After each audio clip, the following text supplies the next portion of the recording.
ప్రసవం తర్వాత కోర్ బలాన్ని తిరిగి పొందడమనేది చాలామందికి ఒక పెద్ద సవాలు. ముఖ్యంగా పెల్విక్ ఫ్లోర్ సమస్యలతో చాలామంది ఇబ్బంది పడుతూ ఉంటారు. అయితే వాటిని ఎలా అర్థం చేసుకోవాలి, ఎలా సరిదిద్దుకోవాలి అనేది నిపుణుల సలహాలతో ఈ విశ్లేషణలో వివరంగా చూద్దాం. మొదటగా మనం ఒక ముఖ్యమైన విషయాన్ని గుర్తుంచుకోవాలి.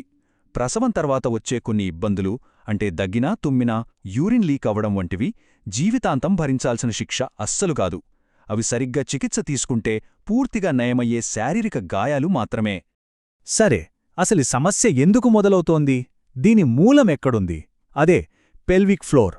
ఇది మనసులో ఊహించుకునే భయం కాదు, నిజంగా శరీరానికి తగిలిన ఒక గాయమని గుర్తించడమే కోలుకోవడంలో మొదటి అడుగు. అసలు ఈ పెల్విక్ ఫ్లోర్ అంటే ఏంటి? సింపుల్గా అర్థం చేసుకోవాలంటే దాన్ని ఒక జీవమున్న ట్రాంపోలిన్లాగా లేదంటే మన అవయవాలను మోసే ఒక బలమైన కండరాల ఉయ్యాలలాగా ఊహించుకోండి. ఈ పోలిక దాని పని ఏమిటో మనకు చాలా ఈజీగా అర్థమయ్యేలా చేస్తుంది. ఈ కండరాల ఉయ్యాల మన శరీరంలో నిరంతరం 3 చాలా ముఖ్యమైన పనులను సైలెంట్గా చేస్తూ ఉంటుంది. మొదటిది అవయవాలకు సపోర్ట్ ఇవ్వడం, రెండవది లీక్లను ఆపడం, మూడవది మన కోరును స్థిరంగా ఉంచడం. మరి గర్భధారణ సమయంలో ఏమవుతుందంటే ఈ పెల్విక్ ఫ్లోర్పై డబుల్ ఎఫెక్ట్ పడుతోంది. ఒకవైపు రిలాక్సిన్ అనే హార్మోన్ వల్ల ఆ కండరాల ఉయ్యాల కొంచెం వదులుగా మారుతుంది. మరోవైపు పెరుగుతున్న బిడ్డ బరువు 9 నెలలపాటు నిరంతరం దానిపై ఒత్తిడిని పెంచుతూనే ఉంటుంది. నమ్మలేని నిజమేంటంటే యోని ప్రసవం సమయంలో ఈ పెల్విక్ ఫ్లోర్ దాని సాధారణ పొడవు కంటే ఏకంగా 300% వరకు సాగుతుంది. ఒక్కసారి ఆలోచించండి, ఒక రబ్బర్ బ్యాండును అంతలా సాగదీసి వదిలేస్తే ఏమవుతుంది? అది లూజైపోతుంది కదా. సరిగ్గా అలాగే ప్రసవం తరువాత పెల్విక్ ఫ్లోర్ కూడా బలహీనపడుతుంది. అయితే ఈ కండరాలు ఇంతలా సాగి బలహీనపడటం వల్ల ఎలాంటి పరిణామాలు ఎదురవుతాయి? ముఖ్యంగా 2 ప్రధాన సమస్యలు వస్తాయి. వాటి గురించి ఇప్పుడు వివరంగా చూద్దాం.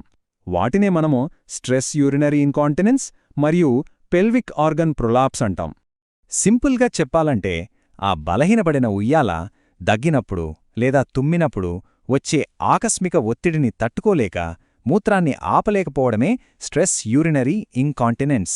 ఒకవేళ ఆ ఉయ్యాల మరీ బలహీనపడితే అది మోస్తున్న అవయవాలు కిందకు జారడం మొదలవుతాయి. దాన్నే పెల్విక్ ఆర్గన్ ప్రొలాప్స్ అంటారు. మంచి విషయమేంటంటే దీన్ని సరిదిద్దుకోవచ్చు. ఎలాగైతే ఒక స్పోర్ట్స్ ప్లేయర్కి గాయమైనప్పుడు ఫిజియోథెరపీతో కోలుకుంటారో అలాగే ఈ పెల్విక్ ఫ్లోర్ను కూడా తిరిగి బలంగా మార్చవచ్చు. దీనికోసం నిపుణులు సూచించిన ఒక పక్కా 5 దశల ప్రణాళిక ఉంది. దాన్నిప్పుడు చూద్దాం. ఈ 5 నియమాలు మన రికవరీ ప్లాన్కి మూల స్తంభాలలాంటివి. అవేంటంటే మొదట సరైన కండరాన్ని కనుగొనడం, దానికి సరైన వ్యాయామం చేయడం, ది నాక్ అనే టెక్నిక్ వాడటం, 6 వారాలపాటు బరువులెత్తకుండా ఉండటం మరియు బరువులు ఎత్తేటప్పుడు సరిగ్గా శ్వాస తీసుకోవడం. నియమం 1: సరైన కండరాన్ని గుర్తించడం. దీనికోసం స్టాప్ స్ట్రీమ్ పరీక్షను జీవితంలో ఒక్కసారి మాత్రమే చెయ్యాలి. ఇది వ్యాయామం కాదు, కేవలం ఆ కండరాన్ని గుర్తించడానికి చేసే ఒక చిన్న పరీక్ష మాత్రమే. ఆ కండరం ఏదో తెలిశాక వ్యాయామం చేసేటప్పుడు దాని ఒక ఎలివేటంపైకి వెళ్తున్నట్లు ఊహించుకోవాలి. నియమం 2: సరైన వ్యాయామం. ఇక్కడ 2 రకాలున్నాయి. ఒకటి స్లో మ్యారథాన్, ఇది కండరాల స్టామినాను పెంచుతుంది. రెండవది ఫాస్ట్ స్ప్రింట్, ఇది దగ్గు, తుమ్ము వంటి ఆకస్మిక ఒత్తిడిని తట్టుకోవడానికి కండరాలను సిద్ధం చేస్తుంది.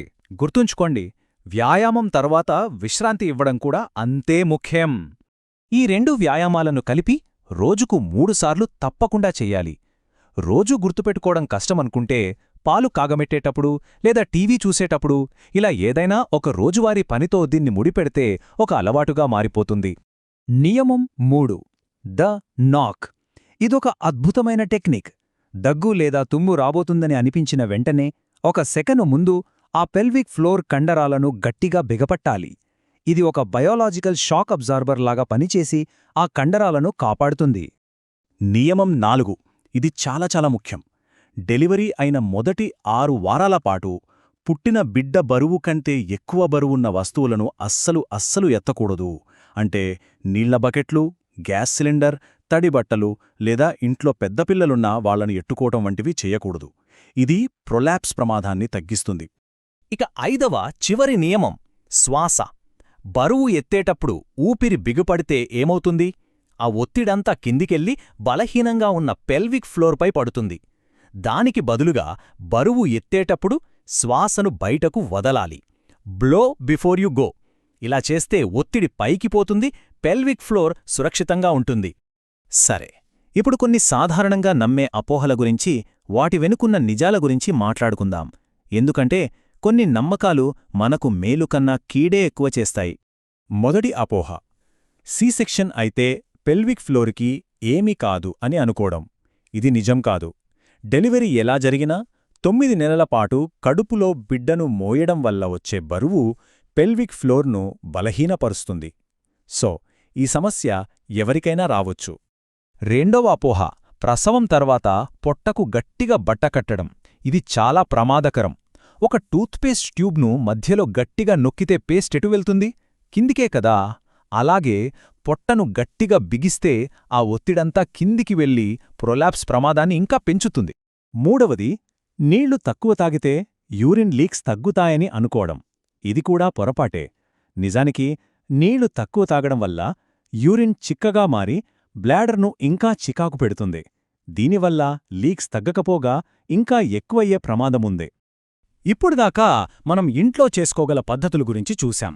అయితే కొన్ని లక్షణాలు కనిపిస్తే మాత్రం ఆలస్యం చేయకుండా వెంటనే డాక్టర్ సహాయం తీసుకోవాలి.